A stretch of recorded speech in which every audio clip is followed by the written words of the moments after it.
Kanchan Raj Muzaffarpur. DJ Kanchan Raj Muzaffarpur. झुमा का झूलनिया दिलकई लाले रंग के सड़िया औरी दिलकई सोनावा के हार। झुमा का झूलनिया दिलकई लाले रंग के सड़िया औरी दिलकई सोनावा के हार।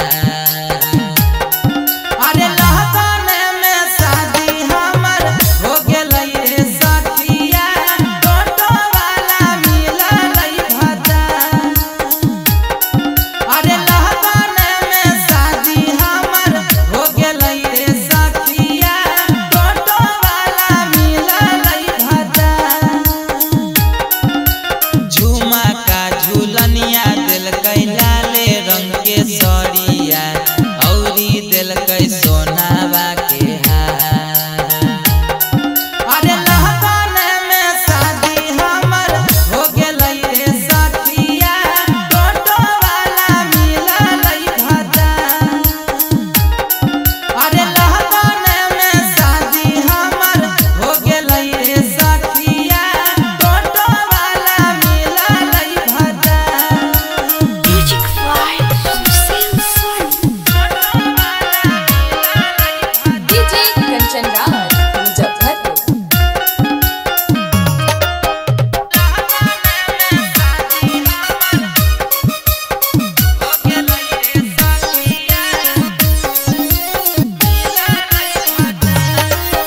चाट चौमिन होटल में खियाबो है हमारा रोजे उ घुमाबो है बाजार।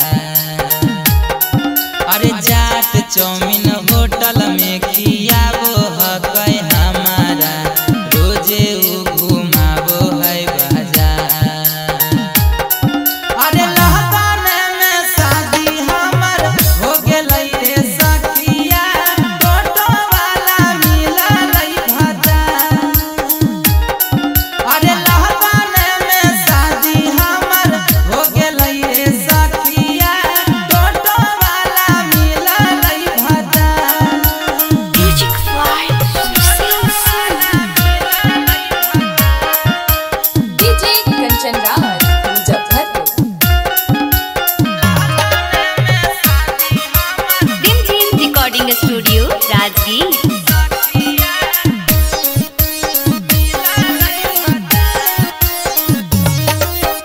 हाथावा से अपने खियाबो है हमारा इतना उ करो है प्यार। हाथावा से अपने खियाबो है हमारा इतना उ करो है प्यार। अरे बाबुल पियावा संगे शादी हो गेलई रे सखिया जिंदगी में आइलई बहार।